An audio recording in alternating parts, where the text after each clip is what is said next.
Калі сыходзіць чалавек, сыходзіць цэлы свет. А калі сыходзіць мастак, цэлы свет застаецца.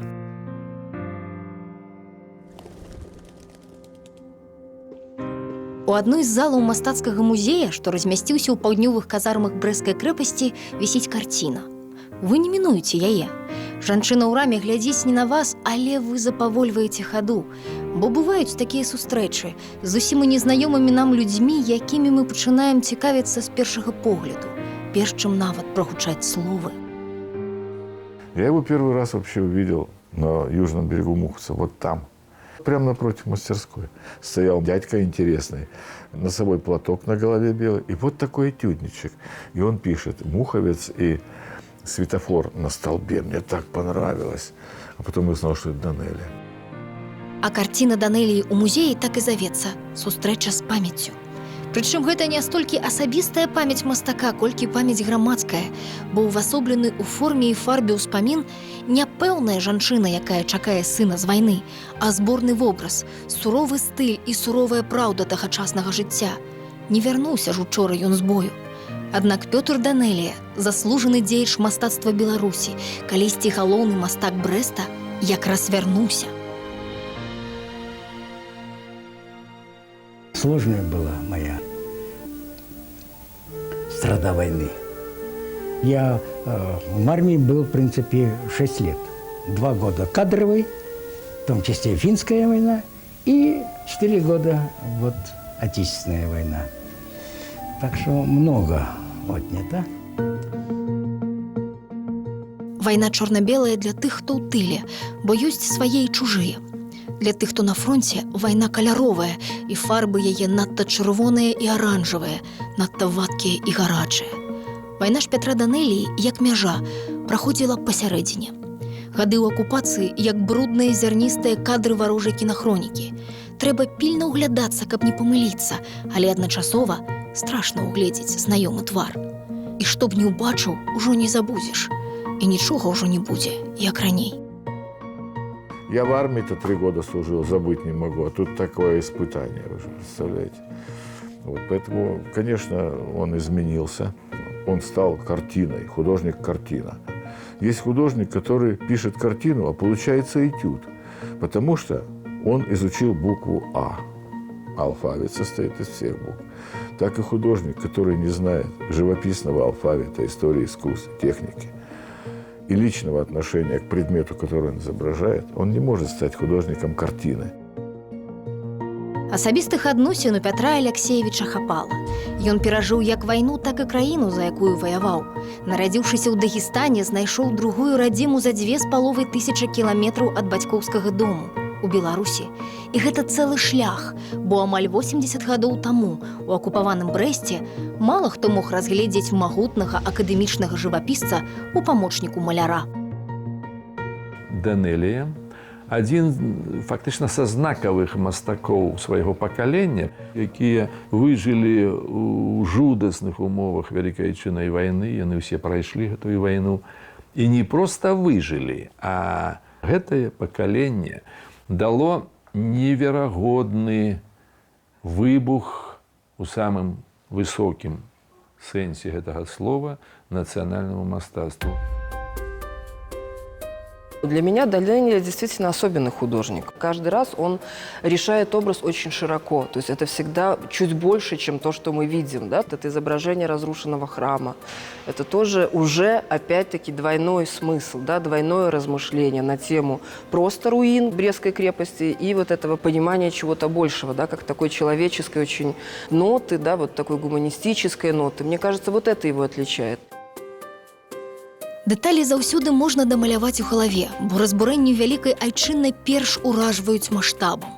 Зруйнаваныя надзеі, мары, планы і лёсы паўстаюць за зруйнаванымі крапаснымі мурамі на данеліўскім мемарыяльным пейзажы. А менавіта пейзажам Данелію і трэба вымяраць, але не абмяжоўваць, бо пісаў ён і партрэты, і нацюрморты, ствараў манументальна-дэкаратыўныя роспісы, скульптуру, графіку. Гэткі універсальны салдат у прафесійным плане Пётр Алексеевич і ў побыце быў салдатам. Доўгі час і працаваў і жыў у майстэрні, а рэчы першай неабходнасці заўсёды меў у кішэні. Аднак казарменнай казёншчыны ў яго палотнах няма. У іх погляд чалавека, які прайшоў вайну і вярнуўся з вайны. І у Данелі тут не было нейкай такой плакатнасці, такога перпендыкулярнага падыходу. Вось герой, і ён такі бравы хлопец. У Данелі герой лірычны. І гэта заўсёды вельмі тактоўны аповед пра жыццё, пра тое, якім бы хацелася бачыць жыццё. Он романтик, не просто сопли такой романтик, а белеет парус одинокий в тумане моря голубом. Он же кавказец был. Он и отпор мог дать, понимаете? И вот эти у него энергетические пейзажи, они тяжелые. Эти работы не для квартиры, не для дома культуры. Это только для музея. Безумоўна, гэта беларускі мастак, але нота яго малой радзімы, а гэта Махачкала, яна прысутнічае. Я еще не умел ни читать, ни писать, но увлеченно рисовал, в том числе на стенках нашей небольшой квартиры, за что не однажды мне попадала по загревку от моих родителей. Отец с матерью разошлись. Его мать забрала к себе на родину в Волгоградскую область, Красный Яр. А потом, когда был голод в Красном Яру, она его отправила на корабле в Махачкалу, Дагестанской области, где жил отец. Когда он приплыл на этом корабле, он настолько изголодался, что когда пришел к отцу, отец его не узнал и сказал: «Мальчик, что ты хочешь?» А он говорит: «Папа, я же твой сын, Петя». Менавіта ў Махачкале вучнем дзесяцігодкі Петя шукаў сябе. Ён наведваў школьны аркестр і нават змайстраваў скрыпачку. Бегаў на стрэльбішча, каб стаць юным варашылаўскім стралком, але часцей у мастацкую студыю для дарослых. Праз гады і 2500 кіламетраў Пётр Данэлія сам узначаліць падобную у пасляваенным Брэсце. Решение стать художником пришло неожиданно, еще в бытность моей учебы в средней школе. Затем я стал студентом Московского художественного училища имени 1905 года. Будущее нам представлялось заполненной радостью творческого труда, но впереди нас ожидало тяжелое испытание Великой Отечественной войной.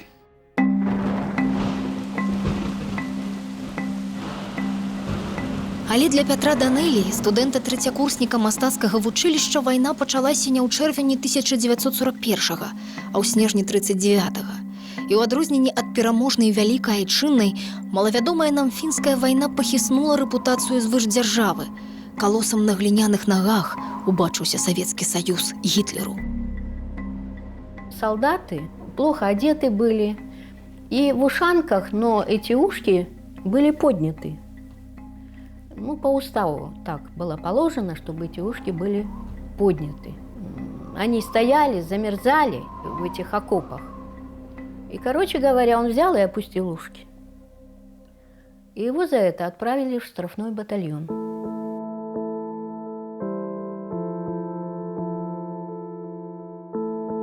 Гэтых і іншых дэталяў тае пары няма на данэліўскіх палотнах, затое там ёсць дарогі. Пасля фінскай зімы яны прывялі 212-й стралковы полк 49-й дывізіі ў заходнюю Беларусь. З ім і Пятра Данэлію, стралка-аўтаматчыка, галоўнага мастака палкавога клуба, актывіста драмгуртка і чырвонаармейскага джазавага аркестра, чалавека палкага і артыстычнага.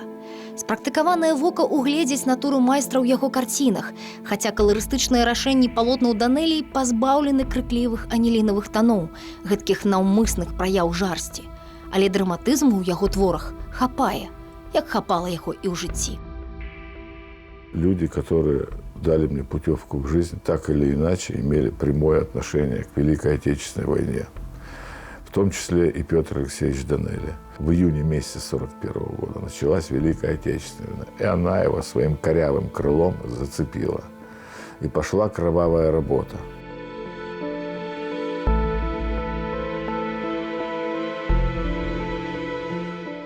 Был такой момент, когда был бой, это уже в Отечественную, и он лежал на поле боя, И фашисты для того, чтобы узнать, живой или не живой, ходили по этому месту, там, где бой был, и добивали этих солдат. И надо было как-то так залечь и не подать признаков жизни. И Петр Алексеевич это сделал. Но этот фашист для того, чтобы убедиться, что он действительно мертв, у него был, значит, огнемет. И он пропалил ему ногу.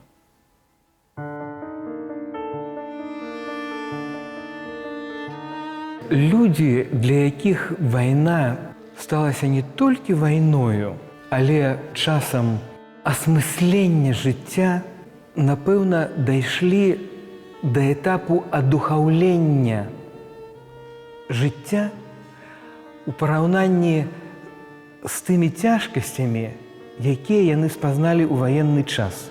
Данелія пройшов від некої такої констатації успамінів, адлюстрування успамінів про війну до асоціації про війну. Коли я говорим про мастацтво, про войну, я кажу, номер один – это Герника Пикассо. Вот где портрет трагедии. Заглянем в глаза трагедии, рассмотрим ее морщины. Вот у Пикассо абсолют. Поэтому не мусить быть иллюстративным война. И правильно, потому что мастацтво – это мастацкий образ, а у кожного мастака ён індивідуальний. Так вось Данелія – гэта майстар эпічнага, драматычнага, часам нават трагічнага краявіду, праз які можна было прачытаць, што гэта пра вайну, гэта пра драму, гэта пра трагедыю. Ну, большай трагедыі, чым вайна, мы і не ведалі, ну, хіба Чарнобыль. А читать картину – это труд. Это тяжелый труд. Для того, чтобы понять работу, нужно знать и атрибутику картины. Надо знать, для чего это, для чего жесты. Так и картины Данелии. Надо знать, прежде всего, Данелию.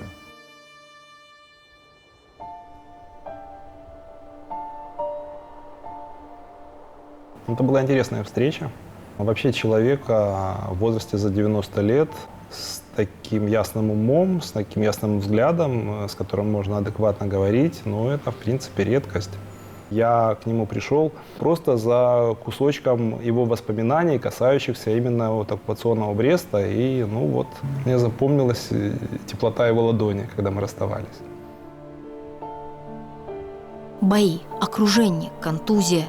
49-ю дывізію расфарміравалі ў верасні 41-га, але ў гэты час Данелія ўжо збег з мінскага лагера ваеннапалонных. Перапрануўся ў цывільнае і зноў трапіў у пастку. А пачалося ўсё пад Брэстам. Начальник клуба выделил грузовик, в который они спешно погрузили там декорации, все свои баяны, портреты и прочие костюмы. И вот работники клуба под командой лейтенанта, они летели в сторону востока, разбомбили немцы этот грузовик. И лейтенант сказал, чтобы люди добирались своим ходом на восток, как получится. Это личная трагедия каждого. Никто не виноват в том, что он в плен попадал. Никто не виноват, что на войну... Войны ведь не люди делают, а политики. А рассчитываются за это люди, сотни, миллионы людей. Тяжелая очень судьба у военного поколения была. Очень. Спасла его находчивость.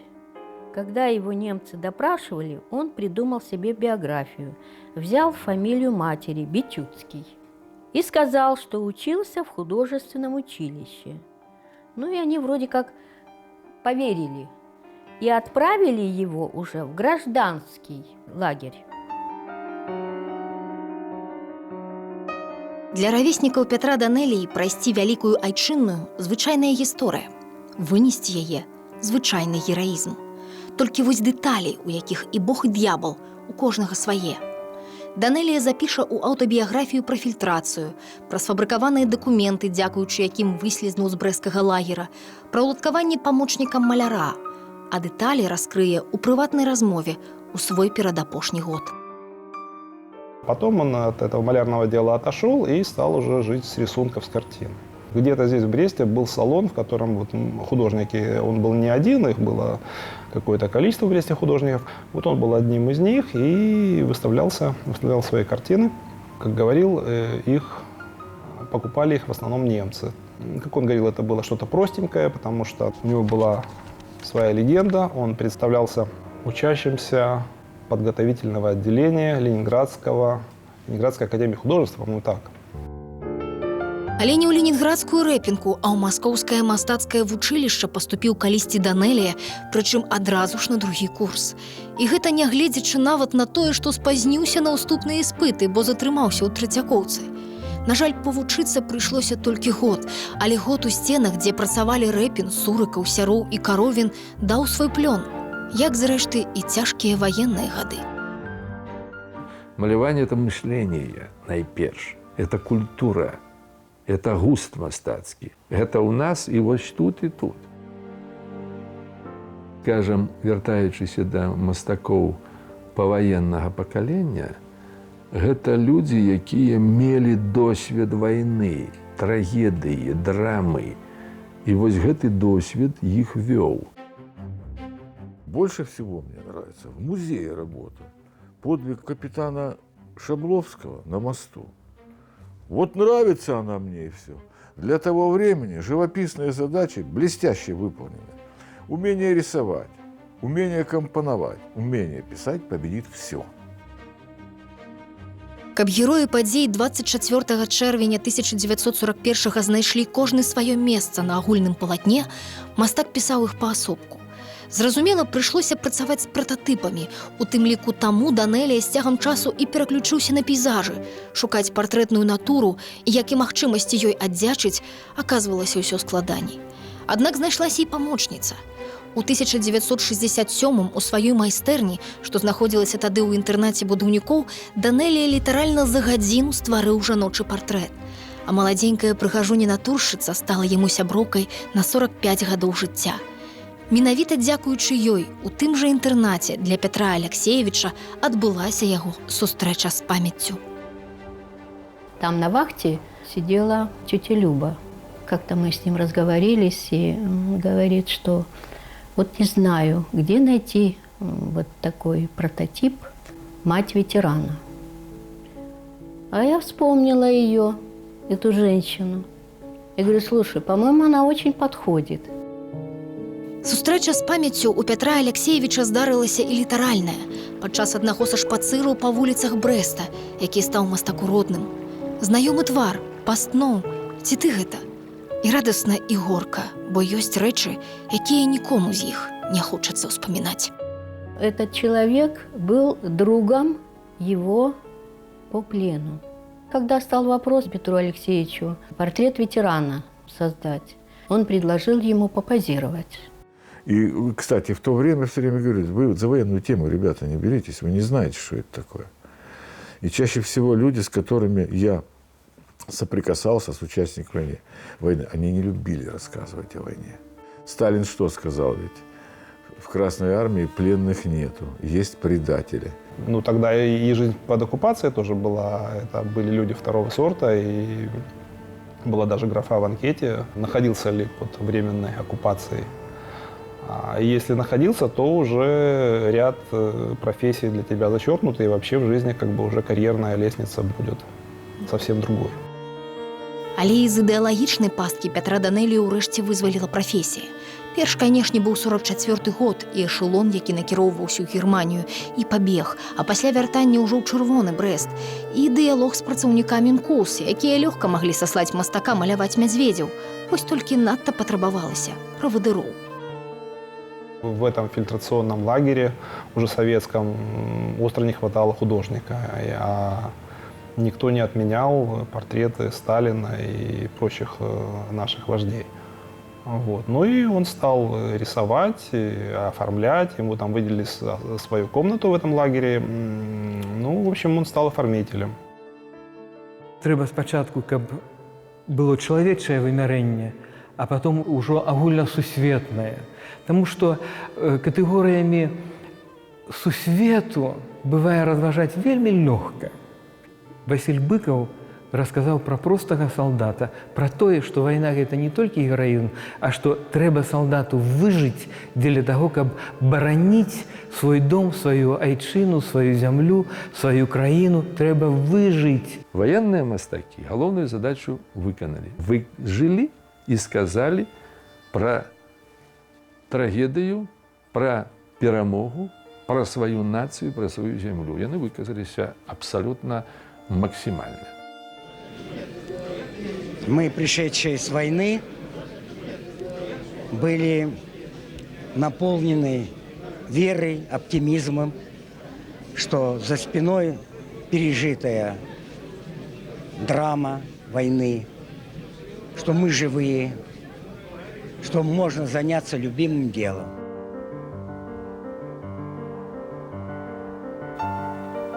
Калі вайна скончыцца, Пётр Данэлія напіша класічны партрэт. Партрэт сваёй маці, звычайнай швачкі. Дарэчы, тады ж, у 47-м годзе, ён узначаліць абласную студыю народнай творчасці. І менавіта гэты партрэт сцвердзіць права мастака ўвайсці ў прафесійную суполку. Прычым, заўважце, маці творцы мала нагадвае тую познюю суровую жанчыну ў чорнай хустцы, хаця пэўна прысутнічае ў ёй. Бо і ад Пятра Данэліі яго родныя доўгі час не мелі звестак. Акрамя таго, першапачаткова пры сустрэчы з памяццю павінен быў прысутнічаць і сын, стаяць у маці за плячыма. Але сёння там толькі неба і вароты неўміручай крэпасці. Яе подзвіг Данэлія адным з першых мастакоў адкрыў свету. А Брестская крепость и война для моего поколения – это было свято. Это был искренний патриотизм, не квасной. И все наши зарисовки натурные, пленерные, живописные и композиционные были посвящены героической обороне Брестской крепости. А как хорошо было ходить в крепость Данэлии весной на этюды. Просто здорово. И он с нами писал этюды. То есть, обучая нас, он учился вместе с нами. Это очень важно. Менавіта Пётр Данэлія зрабіўся заснавальнікам брэсцкага абласнога згуртавання мастакоў. Звыш таго, вельмі рана ён увайшоў і ў саюз мастакоў СССР. Але выдатныя айчынныя творцы па сёння ўдзячныя Данэліі за тое, што ён стаў настаўнікам.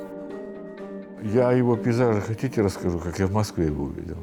В 1971 году на всесоюзной выставке мы с моей будущей женой Ольгой приходим в центральный выставочный зал «Манеж». Это в центре Москвы, рядом с Кремлем. И вот павильон Белорусской ССР. И я говорю: Ольга, смотри, учитель мой, рядом Стельмашонок, Цверко, Савицкий, все эти мэтры. И Данэлий, один художник из Брестской областной организации. А знаете, как работал? Пейзаж. Грозы приходят и уходят. Все. Это не просто пейзажи, это картины, которые у меня вызывают ассоциацию с песней Пахмутовой «Белоруссия».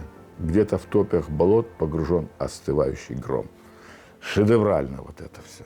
Вот у него в облаках погружен остывающий гром. Земля приняла этот гром. У него громадные облака, и вот там идет борьба света с тенью. И все это, конечно, вызвано прошедшей войной. Часам явные краевиды – это роман. Яны настолько зместовные, яны настолько вобразныя, яны настолько драматичные и наполненные сенсом, что мне не трэба, каб там бегли бойцы с кулеметами. Там было все сказано про древы, траву, облаки, небо. Это славутый майстер вот этих нябёсаў. У нашым жыцці нам заўсёды не хапае Данэліяў, людзей харызматычных, моцных, творчых, людзей, якім ёсць што сказаць, ёсць што прамовіць свету. Мне здаецца, што ў творчасці кожнага мастака, кожнай творчай асобы гэта самае галоўнае. Пётр Данэлія, пясняр нябёсаў, стаў заслужаным дзеячам мастацтва Беларусі ў 70 гадоў. Аднак і пазней, у 90 казаў: «Не стамляюся тварыць. Мне б адно жыццё напрацоўваць, другое карыстацца. Вось толькі адвеку жыццё адзінае, і трэба трапляць у час. Але і час вайны, і час міру сцвердзілі. Данэлія трапіў».